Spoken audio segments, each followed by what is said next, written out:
Former President Rodrigo Duterte has appointed French lawyer Dov Jacobs as assistant counsel in his crimes against humanity case.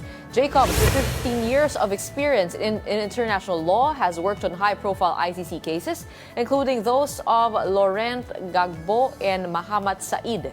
Duterte will be Jacobs' first Southeast Asian client. Meanwhile, Kitty Duterte, on behalf of his father, has filed a motion before the Supreme Court to set the consolidated habeas corpus petitions for oral arguments.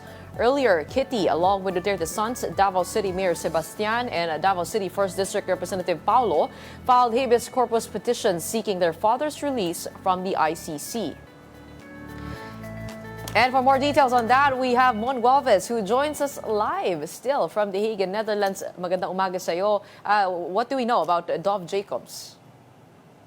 Hi, Gretchen. Good morning. We got the chance to have an interview again with Attorney Nicholas Kaufman yesterday, and he even mentioned that aside from being associate counsel, Dov Jacobs will be assisting him on one very discrete issue. And that's why hindi na niya na naman minention kung ano bang klaseng issue itong mas tututukan daw ni Attorney Dov Jacobs. But he is an international humanitarian lawyer, he is an academic, also very well known, a member of Leiden University.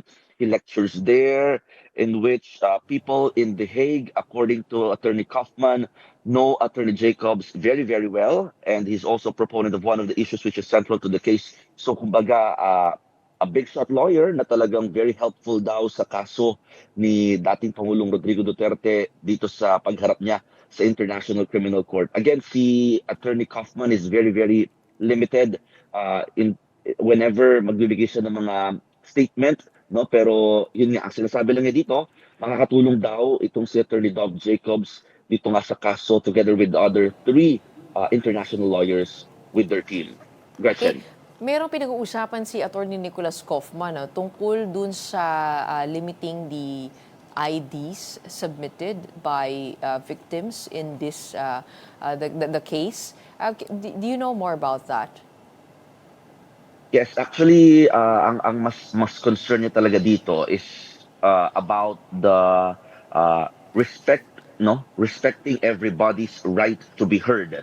That is what should happen during the trial. Yun yung pinaka-binabanggit din ni Attorney Kaufman, and it should not be manipulated for whatever political end. Meaning, the victims have the right to participate in the hearing. That the victims must also respect the right of the former president for a fair trial, and also the right of the former president to interim release. Should he meet the basic criteria for interim release, and that they will be asking it in due course. With regard to the ID of the victims, he didn't elaborate it more, pero ang sinasabi lang niya, sana daw hindi mawala yung respeto nga, no, dito sa mangyayaring judicial process among the victims and together with his client, former President Rodrigo Duterte. Kasi ang sabi niya dito sa report na nababasa natin, he wants the pretrial chamber to limit the range of allowed documents to be submitted by victims as proof of their identity to either only the national ID or an up-to-date Philippine passport to streamline proceedings. Pero alam mo naman dito sa Pilipinas, ay ang dami-dami nating ID. Yung national ID natin, marami pang hindi dumarating. Hindi din nakasynchronize yan. Pagdating naman sa Philippine passport, hindi lahat may passport. Tapos pagdating naman sa mga barangay clearance, maraming pwedeng kumuha ng barangay clearance. How is this, have you asked the prosecution how they plan to defend this? Actually, when we got the chance to clarify it from the lawyers of the victims, ang sinasabi talaga nila, dahil nga wala pa namang ID system din, no? Hindi masyadong, yun nga, as you mentioned, no, hindi nga rin ganun ka solid pa yung national identification system natin in the Philippines. Kaya malamang ito yung pinakagagawin nilang basis to defend this kind of motion in limiting yung mga IDs na pwedeng ma-provide ng mga victims para nga mas mabigyan pa rin ng chance yung mga victims to participate. Lalo right now, pinagbibigyan pa na makapag-submit at makapagbigay pa ng kanilang willingness to participate in the case ang mga victims even month before the the confirmation of charges in September. At ang sinasabi nga dito, in the end, no, especially if we're going to talk about the witnesses, only the prosecution naman ang makapagbigay ng statement or tungkol dito sa pag-recognize sa either isang victim to become a witness or a witness per se alone.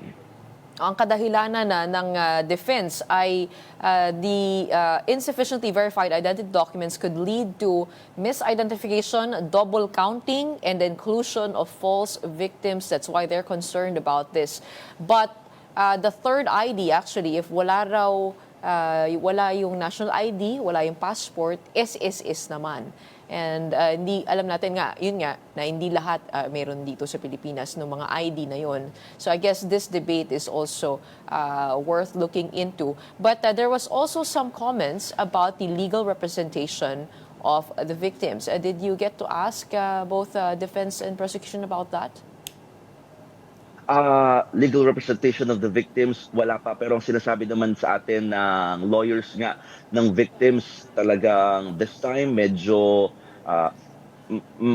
maluwag-luwag ng konti. Kahit sila, they can represent their clients. Ito nga mga victims dito nga sa kaso, talagang kahit nga virtual or online, ang sinasabi din nila, allowed din daw yan. So, these are things na inaayos, no, ng prosecution. On the other hand, lalo they are completing yung DCC, yung documents containing charges that will be submitted before the confirmation of charges this September.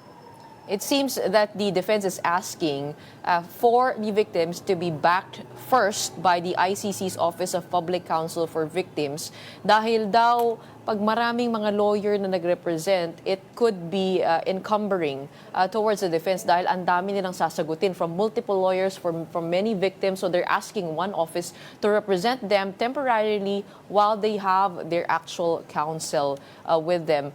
Yun din ang isa sa mga mga request ni Nicholas Kaufman. Pero any updates on the family there? Who's coming?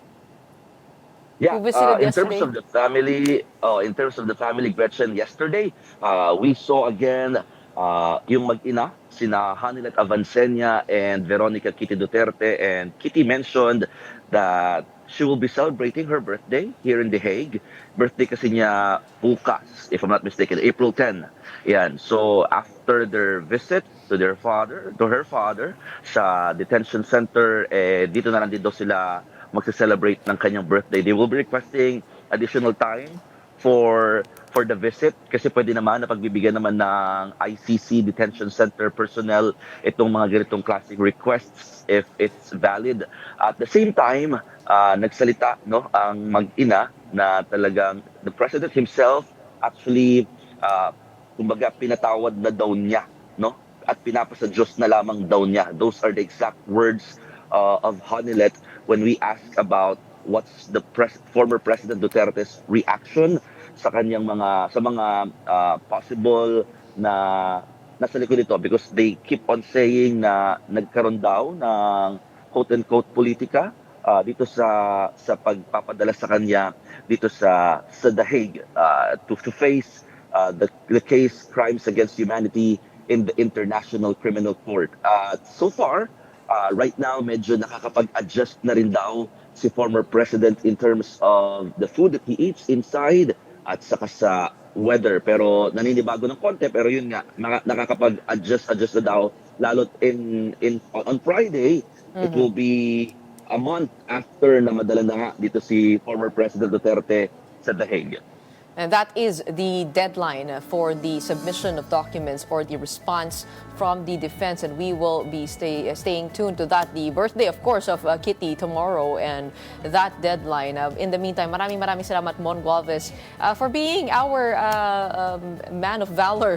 Araw ng kagitingan ngayon dito sa Pilipinas. Sana makapagpahinga ka naman. We have Mon Gualvez reporting to us live from The Hague in Netherlands.